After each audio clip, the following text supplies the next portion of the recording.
Greetings, this is Frosty Thundertrod, and today I'm going to be talking about my experiences during one day of Crowfall beta testing here Sunday. Crowfall is a very different game from anything that I've played before, actually in one solid package. Now, here as I'm recording this, it's, between beta tests, and I can't actually log into any of the game servers to show you any gameplay footage, so we're just going to stare here at this screen, which does have some important information to talk about. Now, you choose your campaign. Right now, I believe this splash screen here is kind of a placeholder for what will be the Eternal Kingdoms, and then the campaigns are the various servers and stuff where you'll go in and actually compete and fight against each other to gather resources to bring back to the Eternal Kingdoms. And that is done through a mechanic called the Spirit Bank, which is persistent across all servers and doesn't drop when you die. However, you can't just drop items into the Spirit Bank. It takes some time, so as you're harvesting and stuff, if you get rolled, you're not going to be able to transfer all your stuff into the Spirit Bank to keep from it being lost.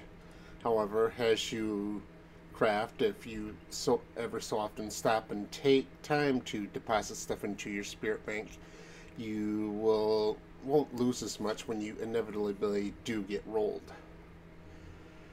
When you actually join the match, you don't spawn as any sort of character that you would expect. You're not a ranger, you're not a knight, you're not a myrmidon. Instead, you're a soul in the shape of a crow. And then from there, you choose your vessel. Now, vessels are your characters. In-game wise, you are literally just a soul, a soul crow. And then your characters, your vessels, are bodies built through necromancy, which your spirit inhabits, and then you can, through that, adventure in the world. Currently, you can jump into any vessel when you arrive in the game world. I think later on, you'll get to choose one for free, and then from there on, all other vessels will have to be crafted through necromancy. You can currently craft vessels through necromancy, and you can get better vessels than the default ones, but right now you can always go back to the temple, drink a little bit of poison, kill your current vessel, and jump in a new one. Now, I've played a few of the archetypes and fought against some of the others, so I have some opinions on them, but they're going to be a long ways away from true reality, I would think. Because this is both, it's a pre-alpha, so a lot of things going to change, and with only one day of experience, I'll probably have incomplete ideas on a lot of aspects of the gameplay. Now, here's where it starts getting interesting. Skills. Now, you train skills here from the splash screen or the escape menu. In-game, there's no experience and no leveling up. All of your skill progression is done EVE Online style, where you choose a skill and then trains up over time. Basic ones take about 3 days to train, and I've seen others that take up to 15 days to train. Now, you get 4 skill training points. You get to use 1 here in the universal, and then 3 down here in the archetypes. Currently, I'm training 3 different types of vessels. Now, however, in 5 days when they complete, 4 days, 6 hours, I will see if I can then apply all 3 into one archetype, one type of vessels, and see if that improves that vessel, or if I have to keep spreading them out. I don't know that at the time. But now up here in Universal, you have your 3 basic, gameplay. You have your combat, your crafting, and your exploration. Now, I'm currently training in crafting, basic training, and it'll be done in a day or so. So this will be done by the time the next beta starts Friday. And then I'm going to go for woodworking, I think, right now.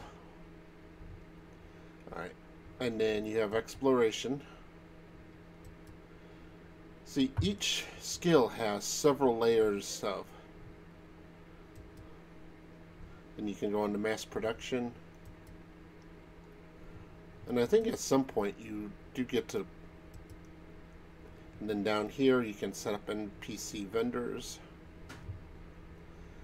I do think at some point you do get to the point where it gets so long to train skills that it acts like a soft cap. I don't think there's, a defined hard cap, but I think it would probably get to the point where it would take so long to train a new skill that would effectively be a hard cap.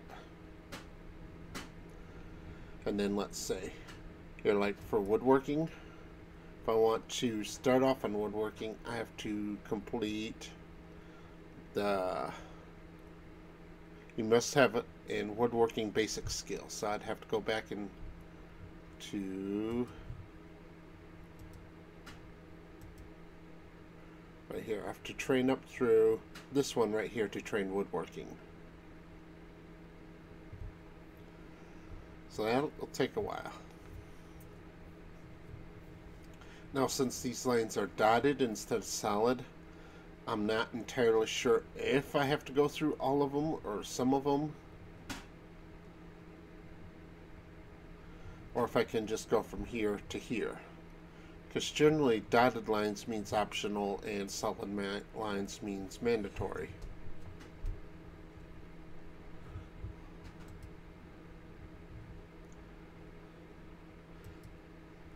Then here in exploration, you have your animal husbandry, which is currently not in the game, so I don't know much about it. You have your harvesting. This is, chopping wood, skinning animals, that sort of thing. Vessels, this is necromancy. This is where you build your vessels at, and it gives you better abilities inside your various vessels. Leadership here, which gives buffs to your party. This is a very in-depth skill system, and this is only the basic. This is just the universal. Then your combat, siege warfare, which is not implemented yet. Stealth, not implemented yet. Armor basics, weapon styles, weapon basics, and then combat principles.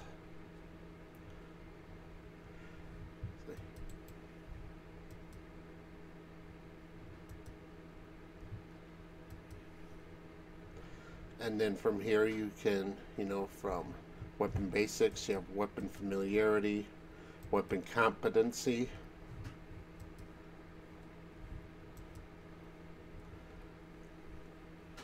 then weapon styles. Here you have ranged weapon styles, melee weapon styles. All in all, you have a lot of ability to specialize. Here we got different, ranged weapons. I haven't seen a crossbow yet, but they're here, so I know they're somewhere in the game.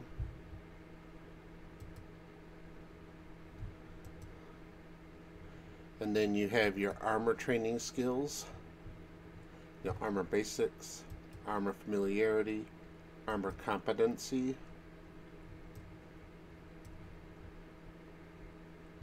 Yeah. Now you have three types of armor. You have leather, mail, and plate. As far as I can tell, every character can use any type of armor, but they have different effects. Like even very basic leather armor has some elemental resistances to it, because I was crafting leather and I kept getting elemental resistance melee. As to where plate has incredibly high physical resistance, And male seems to be kind of the flexible between the two. You can go either way or a little bit of both.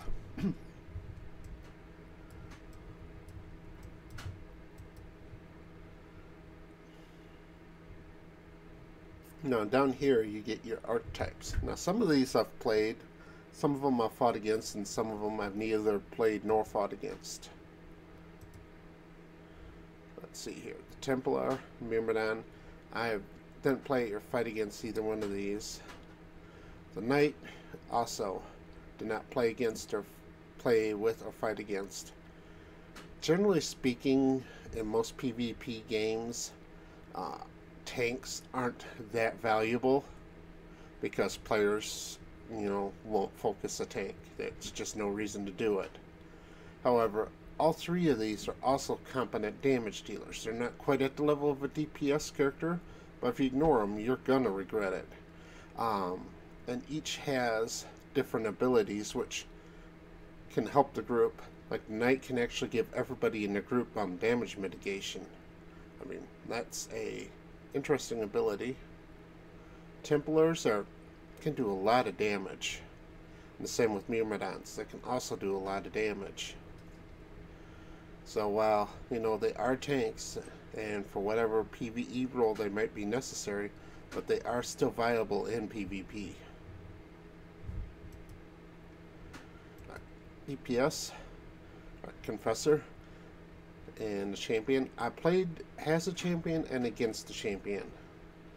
And these guys here use two-handed axes to start, but they can train into other two-handed weapons pretty easily. And then they get promotion classes: Barbarian, Berserker, Pit Fighter.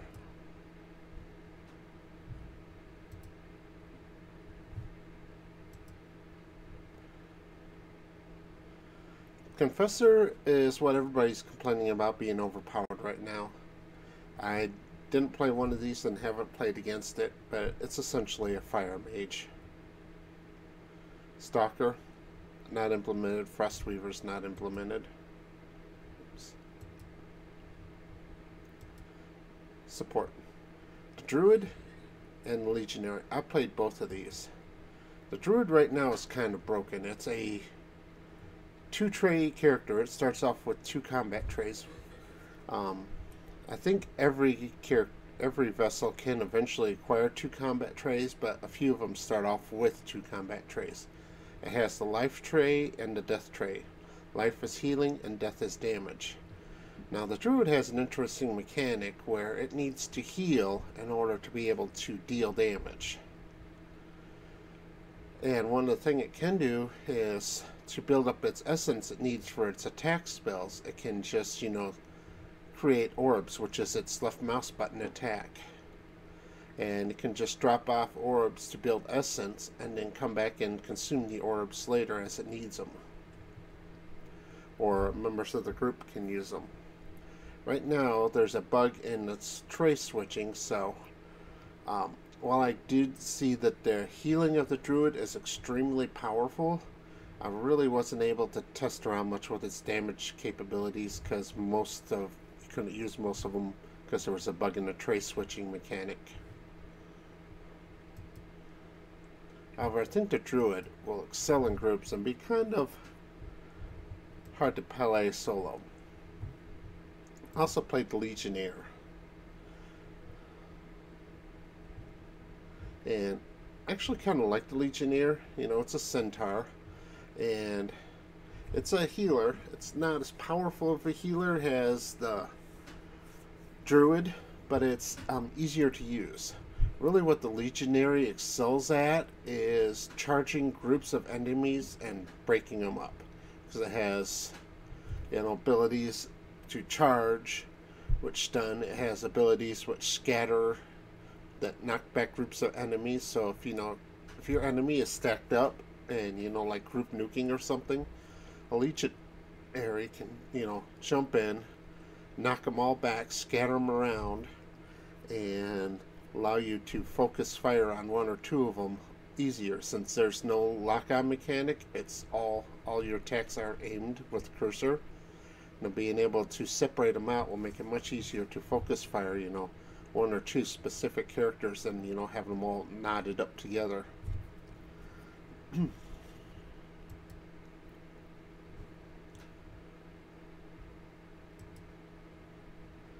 So I'm actually training the druid right now. Skills. And here we have the specialist, the ranger, which I've played the most of. Forge master is not implemented. Duelist, I did not play this and not seen any of it, but looking through its abilities, it works kind of like the rogue from World of Warcraft. It has an innate stealth ability called Burrow, so it doesn't require the stealth skill. It's a very interesting character. I think this one actually do fairly well solo. That's to where most characters on their own don't do all that well solo. Now, I've played the ranger a lot. Now, the ranger is a two trade character to start with. You start off with skills for dual daggers and for ranged weapons. And then here you can promote into archer, which excels at ranged, warder, which does both, and then the brigand, which focuses on melee. Now, a lot of their skills specifically say dual wield long dagger. There's two of them right there. And then others say when any dual wield. Yeah.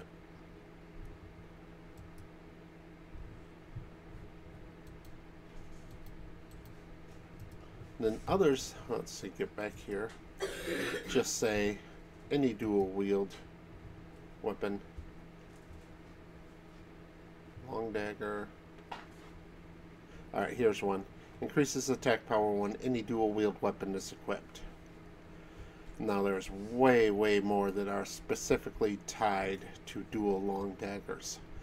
So I'm thinking that even though you can dual wield other weapons, it might be viable if you're doing an archer build, but for the most part you're going to want to use dual wield daggers to not gimp yourself. And of course, here you have your 3 types of armor. Then Ranger Mastery.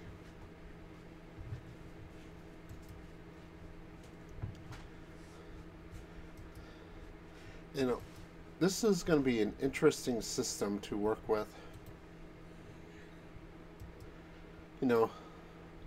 Crafters are going to be necessary because there are no NPC vendors other than ones created by the characters. So when you start the game, it's kind of a Minecraft-like start, where all you have is basically a wood axe. It's not a physical wood axe, it's a wood axe that you summon, a rune wood axe. And then from there you have to craft everything or have everything crafted for you.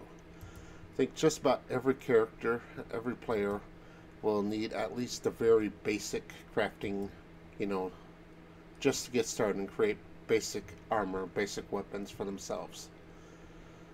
And then focus crafters are needed for anything more advanced.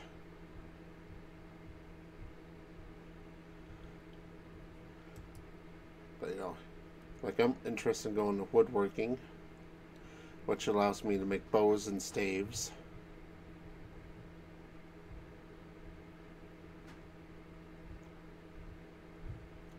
There's also building construction. I've seen a few buildings built by players in the beta, but I have not progressed enough to actually do that myself. And a character that starts off training in exploration and focusing on harvesting is going to out harvest any other character. A character that focuses on crafting is going to way outcraft any other character, especially to the point past basic. I mean, basic is basic. Everybody can make it. I mean, with training and crafting, you can make better basic, but you know, it's still very basic. But anything better than basic, you're going to need training and crafting in order to be able to do it well. And then in your combat here, now you have your combat principles. You know, critical hits. Here you have strategies to maximize your pools, defense, offense.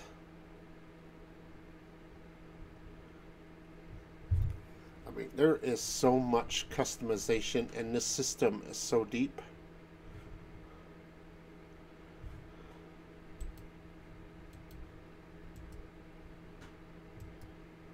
And then after that, here, let's see.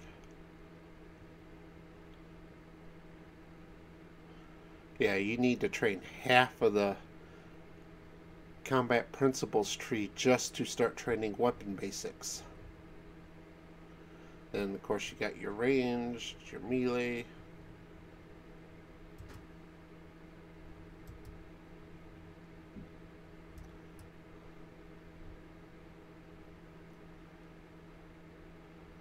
Let's see, yep, and 50% in order to start training armor. Let's see, weapon styles.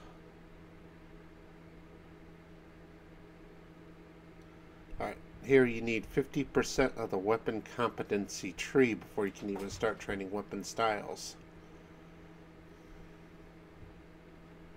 You have your attack power line, arcane weapons, so magic weapons, you know, damage bonus against beasts, damage bonus against humanoids, undead, critical hit chance, critical hit damage,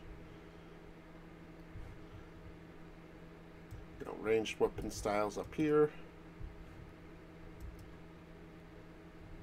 and then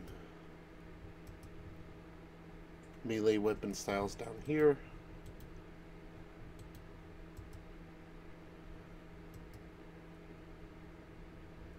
And then of course you still have stealth and siege warfare, which are currently not implemented.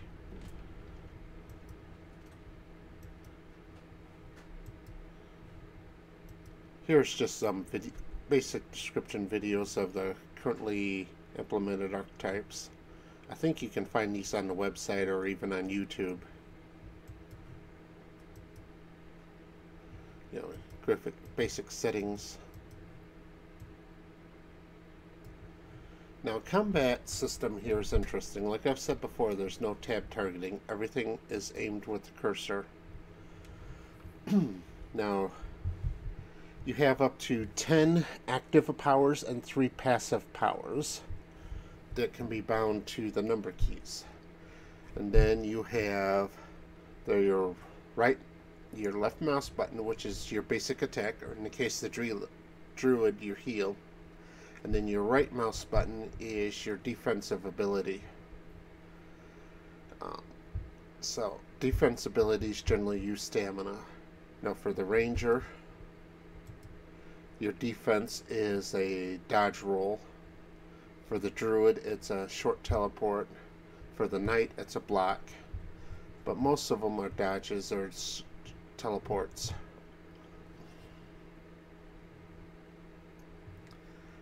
Then you have, you know, you start off with 6 numbered attacks, 1 through 6. Some of them can be chained into combos, and some of them have various different effects. There's no 2 archetypes that really fight the same. So as you play the game, you're gonna probably want to focus on one archetype that suits your playstyle the best and truly master it. And then in addition to your numbered attacks, say as you level up, well, as you train up, you can gain other abilities which can be added to your number bars, but you can only have a maximum of 10. So at some point you're going to have more active abilities, and you're going to have slots to put in, so you're going to have to pick and choose which ones you want to use. And when you change your slots, especially when you start adding disciplines, there's a cooldown, so you can't just use a macro to instant swap your skills around.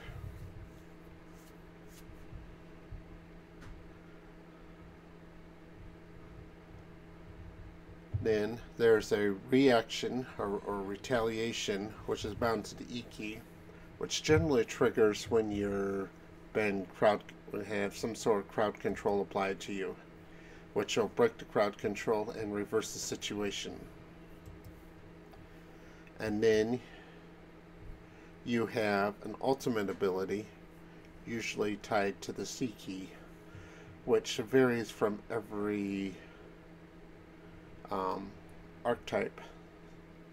Now, like the Rangers, it gives you a health drain, so every time you damage the enemy, you gain health back. The Druids gives you massive amounts of focus. Every character has its own resource. In addition to hit points and stamina, every character uses stamina and hit points for sprinting. Stamina is used for sprinting and defensive abilities. And then, like duelists here, they create marks and stacks. Templars and confessors create sin. Let's see here. Champions and legionaries create rage. So it's a very complex system, which is going to really be a benefit to people who love to create characters. And I imagine in time it'll balance out, but especially here at the beginning of the game, someone that focuses in combat to start with is going to completely be able to outfight anybody that chooses crafting or exploration. And likewise, anyone that starts off, training exploration or crafting is going to be able to create gear far, far, far better than someone who's in combat. So when you start, you're going to need people to go all three of these. And, even beyond that, you might need someone that goes excavation and somebody else that goes harvesting. And a third person to do vessels, when you can't just, swap vessels anytime you want. Now, I don't know how important animal husbandry is going to be, because this is basically your mounts. I don't know if that's going to be essential, but it may well be essential in time. Tracking, once again, this might be important.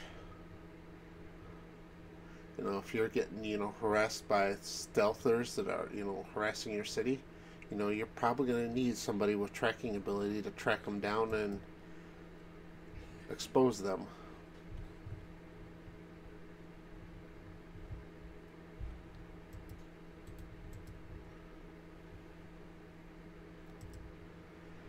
So overall, this is going to be a very complex game.